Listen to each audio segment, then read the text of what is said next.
The wild does not forgive. Out here, in the endless frozen heart of Alaska, there are no second chances. One mistake means death. One moment of weakness, and the forest swallows you whole. Tonight, a life will hang by a thread, and it belongs to the smallest, most fragile creature in the land. The Alaskan wilderness stretched endlessly, a vast kingdom of silence and shadows. Ancient pine trees swayed against the icy wind, their needles rattling like bones in the darkness. The sun was falling fast, casting long, jagged shadows across the forest floor. Night was coming, and with it, death. Beneath those towering trees, a small figure stumbled through the undergrowth, a grizzly bear cub, no more than 6 months old. Its fur was still thick and golden, its body clumsy, not yet grown into the predator it was destined to be. But tonight, it was not a predator, it was prey. The cub should not have been alone. Somewhere, its mother should have been close, watching, protecting, but something had gone wrong.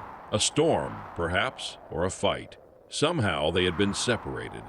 Now, in a world where even a single mistake meant doom, the cub stood defenseless. It let out a soft, pitiful cry, a tiny sound, harmless, fragile. But in the wilderness, even a whisper is enough to summon death.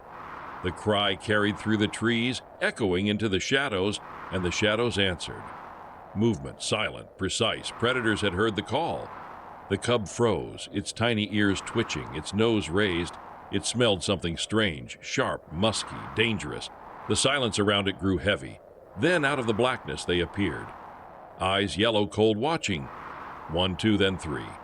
No, a pack of wolves, their lean bodies sliding between the trees like phantoms. Their breaths curled into the freezing air, white mist against the dusk.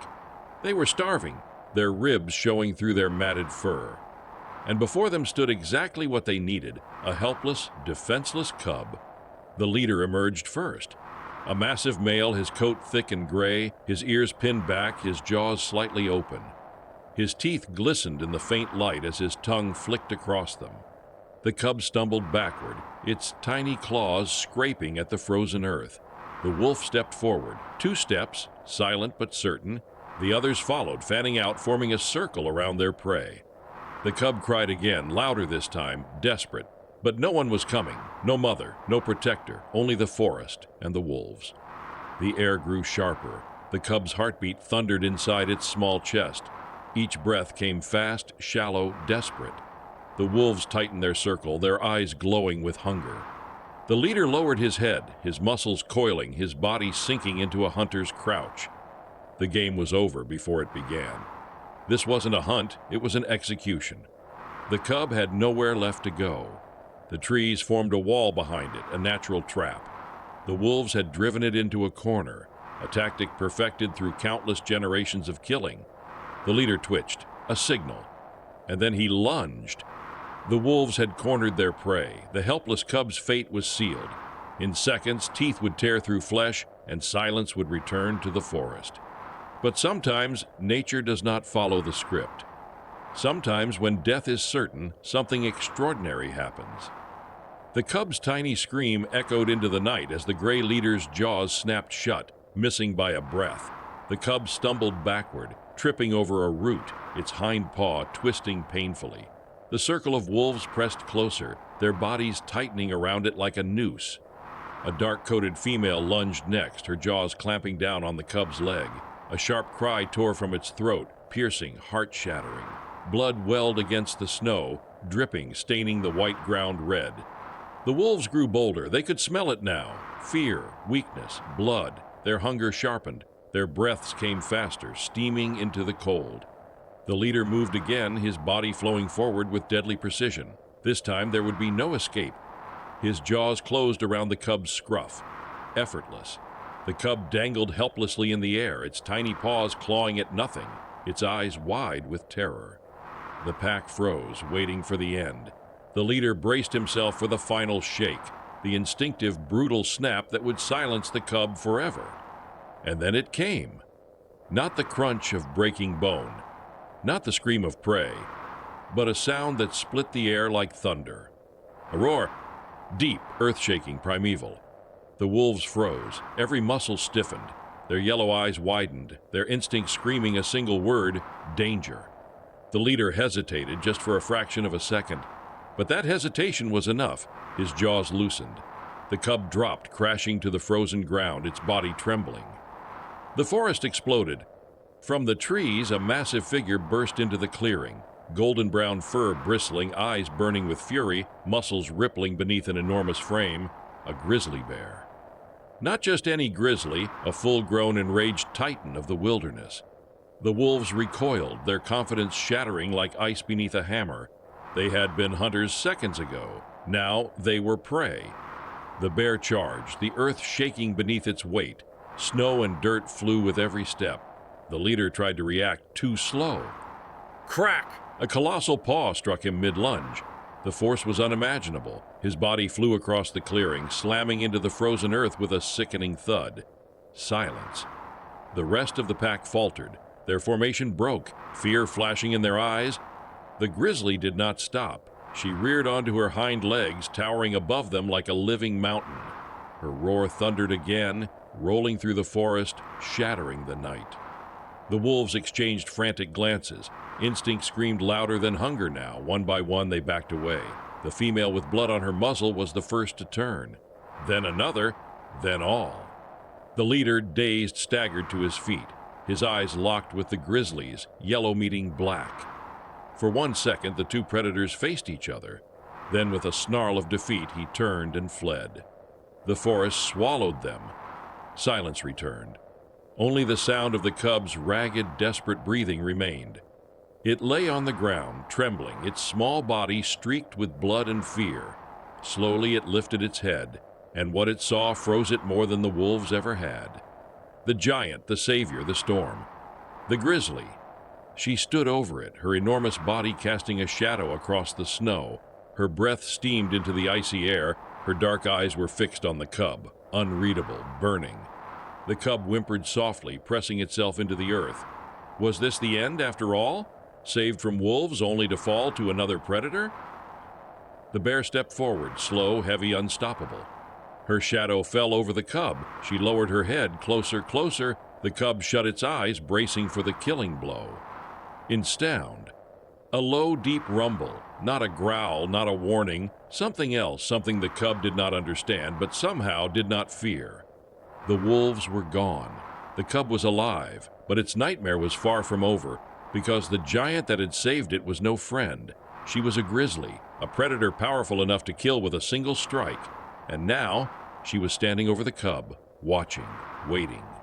The silence after the battle was deafening. The snow lay stained with blood. The cub's tiny body shivered, each breath ragged, painful. Its leg throbbed where the wolf's teeth had torn into it. The massive bear loomed above it, her golden brown fur bristling, her dark eyes locked onto the helpless form at her feet. Every instinct inside the cub screamed to run, to escape, but its body was too weak. It could only press itself into the frozen ground, trembling. The grizzly lowered her head, her nose brushing the cub's damp fur. The cub flinched, expecting teeth, expecting pain. Instead, it felt only a rush of warm breath against its tiny frame. The bear huffed softly, a deep, resonant sound that echoed through the cold air. Not a growl, not a threat, something else. The cub whimpered, unsure. For a moment, the two creatures simply stared at one another. One small, broken, fragile, the other enormous, powerful, unstoppable. Then, without warning, the grizzly turned. She stepped away, her massive paws crunching into the snow. Slowly, she moved toward the trees, her head low, her steps deliberate. After several paces, she stopped. She turned her head, her eyes locked on the cub again, waiting. The cub hesitated. Instinct said stay. But another force, something deeper, whispered move. It tried to stand. Its legs shook violently. It stumbled, collapsing back to the ground with a pitiful cry. The grizzly stepped forward again, her rumble filling the clearing. Encouragement? Command? The cub didn't know, but it tried again. This time it stayed on its paws, wobbly, weak, but standing. Step by step it followed. The grizzly led the way through the dark forest. Her stride was steady, unhurried. The cub stumbled over roots and patches of snow, but it kept moving. Somewhere deep inside, it understood this bear was its only chance. Hours seemed to pass. The forest grew darker, the wind colder. The cub's tiny body ached. Exhaustion gnawed at it, but still it followed. Finally, the grizzly stopped. Before them, nestled between frost-covered rocks, was a den, a hollow in the earth lined with leaves and moss, deep enough to shield from the bitter wind. The cub froze at the entrance, staring. It didn't smell like home. It didn't smell like its mother, but it smelled safe. The grizzly entered first. Her massive frame filled the den's mouth. She turned once inside, her dark eyes fixed on the cub. A low sound rumbled from her chest. Not a warning, an invitation. The cub's heart pounded. Every instinct screamed to run, but run where? The forest was death. The wolves still lurked. The cold itself was a predator, waiting to sink its claws into its fragile body. Step by step, the cub entered. The warmth hit immediately. The air still, the ground soft with leaves. The giant bear settled against the wall of the den, her body a wall of heat, her breathing slow, deep. The cub hesitated only a moment longer before curling into the far corner. It trembled, but not as violently now. The warmth radiating from the grizzly seeped into its tiny body, easing the ache, softening the cold. The bear closed her eyes, her breathing slowed, heavy and steady. The cub remained awake, staring through the dark, listening. The forest outside howled with wind, snow rattling against the trees, but inside there was only the sound of breath, the sound of life. For the first time since it had been lost, the cub's eyes drifted shut. And it slept. The night had given the cub safety, but morning would demand something more brutal: hunger, weakness, survival. And in the frozen wilderness, no bond is real until it is tested by hunger. The cub awoke to silence. For a moment, it forgot where it was. The den was warm, the ground soft beneath its tiny body. Its legs still ached, but the searing pain of the night before had dulled. It blinked through the darkness, searching. The grizzly was gone. Panic struck like lightning. The cub's small chest heaved, its eyes darted wildly, ears twitching to every sound, alone again, abandoned. It stumbled to the mouth of the den, snowblind from the sudden light. The world outside stretched vast and merciless. Shadows of trees cut across the ground. The forest whispered with hidden dangers. Somewhere far in the distance, a wolf howled. The cub whimpered, its body shrinking into itself. Hunger gnawed at its belly, twisting, clawing. Its mother had always been there, her milk, her warmth, her scent, but now there was nothing, only emptiness. It tried to lap at the snow, swallowing the icy water. It numbed its throat but did nothing to fill the aching void in its belly. Time passed slowly. The cub's energy drained, its legs trembling beneath it. Fear rose higher, choking, suffocating. The wolves would return, or the cold would finish what they had started. And then a sound. The snow crunched, heavy, deliberate steps. The cub froze, its tiny heart thundered. A shadow loomed across the den's entrance. The grizzly. Her massive frame filled the opening, her fur dusted with snow. Between her jaws, something hung limp and lifeless, a hair. The cub's eyes widened, the scent hit first, hot, coppery, rich. Food. The bear stepped inside, lowering the prey onto the ground. She nudged it forward with her snout, pushing it toward the cub. Confusion flickered across the cub's face. It had never seen prey like this. Its mother had always provided warmth and milk. This was different. Instinct tugged, primal and deep, urging it forward, but fear held it back. The grizzly huffed, her dark eyes watching. Then, with a slow, deliberate motion, she tore into the hair herself. Flesh ripped, blood staining the snow inside the den. The cub flinched, but then the scent grew stronger, irresistible. She tore free a small strip of meat and pushed it toward the cub. It stared, trembling, unsure. The bear growled, not in anger, but in command, "Eat!" The cub leaned forward, hesitant. Its tiny teeth sank into the flesh. The taste exploded across its tongue, strange, rich, wild. For a moment it gagged, then hunger took over. It devoured, tearing, chewing, clumsily, swallowing. The grizzly watched in silence, her own meal forgotten. For the first time since being lost, the cub's belly filled. Warmth spread through its body, strength returning, faint but real. When the cub finally collapsed back onto the ground, panting, its fur stained with blood, the grizzly finished the rest of the hair. Her movements were efficient, practiced, without waste. When she was done, she lay down near the cub, her massive body blocking the cold wind seeping through the den. The cub looked up at her, its eyes heavy with exhaustion. Slowly, it shuffled closer, not too close, but closer than before. Its small body curled into the edge of her warmth. The bear's chest rose and fell, steady, unshakable. For the first time, the cub didn't just feel safe. Felt fed, felt alive. The cub had eaten. It had survived another night. But in the wilderness, survival is never enough. To live, you must learn. And the grizzly was about to teach the cub its first, most dangerous lesson: the river. The morning sun broke through the frozen trees, scattering light across the snow. The cub stirred, blinking. It was warmer than before, its tiny body stronger, but still weak, fragile. The grizzly rose first, shaking snow from her fur, her enormous body filling the den with movement. She didn't wait. She stepped out into the cold air, her pace slow but steady. The cub whimpered softly, then scrambled to its paws, following. The forest was alive with sound. Ravens croaked from high branches, distant cracks of ice echoed across the land. The cub trailed behind, stumbling through snow, its paw prints half the size of the grizzly's. Then it heard it, a sound new and terrifying. The rush of water. Ahead, the trees parted and the cub froze at the sight. A river cut through the land, its surface black and silver, swirling with icy foam. The current moved fast, roaring with power. To the cub, it was a monster, vast, endless, unstoppable. The grizzly lumbered to the edge. She dipped her massive head, drinking deeply. Her reflection rippled and vanished with every gulp. The cub crept closer, ears flat, heart hammering. The sound was overwhelming, like the forest itself breathing. Thirst burned in its throat, but fear held it back. One wrong step, and the current could swallow it whole. The grizzly finished drinking, then looked at the cub. She rumbled low in her chest, waiting. The cub whimpered, inching closer. It crouched at the river's edge, staring into the rushing water. The surface shimmered, dazzling, terrifying. Its tiny tongue darted out, lapping once, twice. Cold, pure, life. Drank.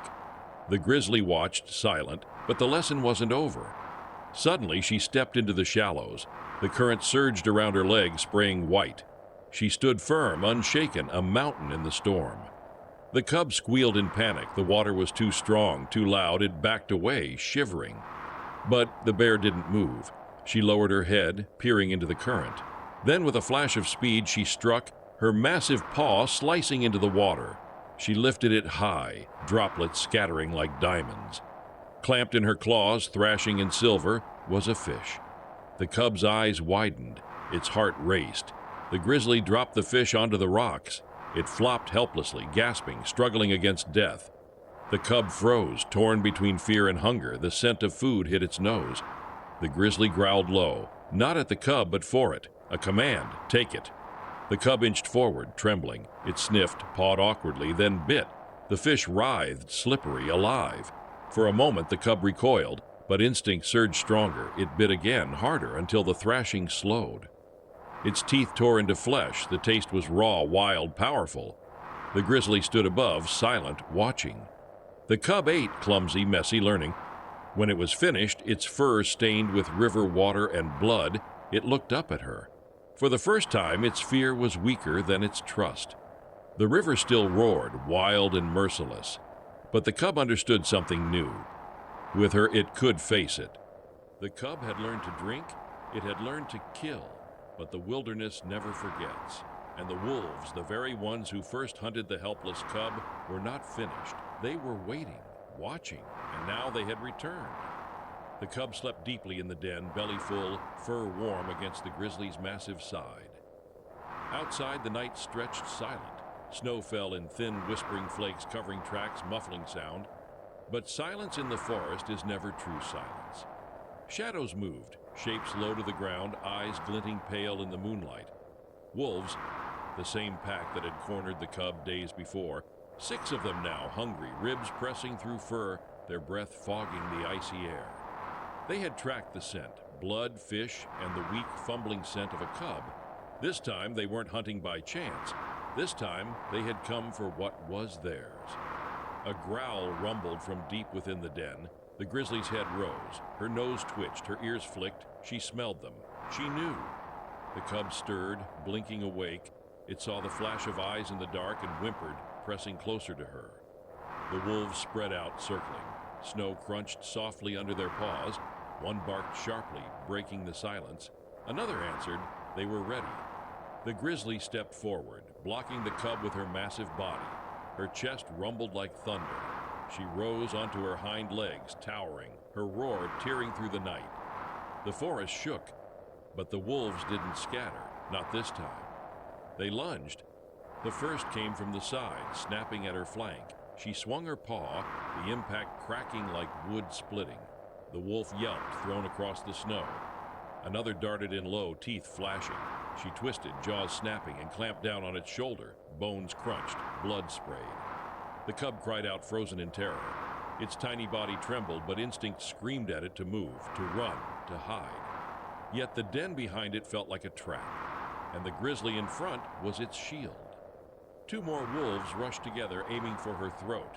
She spun, roaring, but one sank its teeth into her hind leg. She bellowed, rage shaking the air, and slammed her body down, crushing it into the snow. The fight was chaos, snarls, screams, blood-staining white ground. The wolves were relentless, darting in, striking, retreating. Alone, the grizzly was powerful beyond measure. But 6 against 1? Even she felt the weight of it. The cub whimpered louder, torn between terror and the urge to act. Then a wolf broke from the circle, eyes fixed not on the grizzly, but on the cub. It sprinted forward, snow spraying under its paws. The cub froze, eyes wide, heart pounding. The grizzly saw. She roared, shoving herself forward, but another wolf clamped onto her neck, dragging her back. The cub was alone. The wolf closed in, its jaws opened wide, teeth gleaming. Something deep inside the cub snapped. Not fear, not panic, something older, wilder. It lashed out with a tiny paw, claws scratching across the wolf's muzzle. The wolf snarled, snapping, but the cub bit, sinking its small teeth into the wolf's face. The wolf yelped, startled, just long enough. The grizzly tore free, blood dripping from her neck, and charged. Her paw came down like a hammer, striking the wolf with bone-breaking force. The body crumpled, lifeless. The rest of the pack faltered. Their eyes darted, their ears pinned back. They had tested the wrong bear. The grizzly roared again, louder, final, a sound of victory and warning. The surviving wolves hesitated. Then, one by one, they fled into the trees, vanishing like smoke. Silence returned. The snow fell softly again, covering blood, paw prints, death. The cub stood trembling, chest heaving, its fur matted with blood, its own and the wolf's. It looked up at the grizzly. She was bleeding, panting, her body marked with wounds, but her eyes were steady, unbroken. The cub pressed against her, its tiny body shaking but alive. The grizzly lowered her head, touching her snout gently against its fur. The wolves were gone, for now, but the cub had changed. For the first time, it had fought back. The wolves were gone. The cub had survived.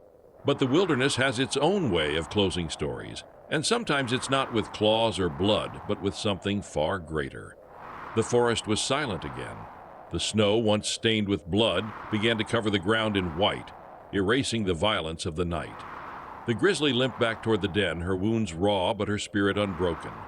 Behind her, the cub followed, each step clumsy, small, but different, stronger. The cub had fought, it had tasted survival. Inside the den, the cub curled against her massive body. Exhaustion took them both. The night passed slowly, every shadow carrying memory of the wolves. But morning came, and with it something unexpected. The grizzly stirred first, her ears twitching. The forest was alive again, not with danger, but with a sound soft, low, and familiar. Call. The cub blinked awake, its ears perked, nose twitching. The sound tugged at something deep inside, something older than fear, older than memory. It scrambled to its paws, rushing outside. There, at the edge of the trees, a shape, massive, scarred, but unmistakable. A grizzly, not the one who had protected it. Another. The cub froze, its tiny heart pounded, its nose flared, the scent hit like a storm. Mother. The she-bear stepped forward, her movements slow, cautious. She had been searching. Days of hunger, battles of her own. She had survived, but barely. And now, her eyes locked on the cub she thought she had lost. The cub squealed, a sound unlike any other it had made before, high and sharp. It stumbled forward, bounding clumsily through the snow. The mother rushed to meet it. She lowered her head, nudging, licking, pulling the cub into her fur. The sound she made was low, broken, almost mournful. The cub pressed into her, trembling with relief. It was home. It was whole again. Behind them, the grizzly, the one who had saved it, stood silent. She watched, her golden eyes calm, steady. She had done her part. She had protected, taught, fought, and bled for a cub that was not her own. Now it was time to let go. The cub turned once, looking back. Its tiny eyes met hers. A moment of silence passed, gratitude pure and wordless. Then it turned back to its mother. The she-bear gathered her cub and began to lead it away, deeper into the forest, into survival, into life. The lone grizzly watched them vanish among the trees. She lifted her head, sniffed the cold air, and turned back to the river. The wilderness gave, the wilderness took. And in the frozen silence of Alaska, one story ended, so another could begin.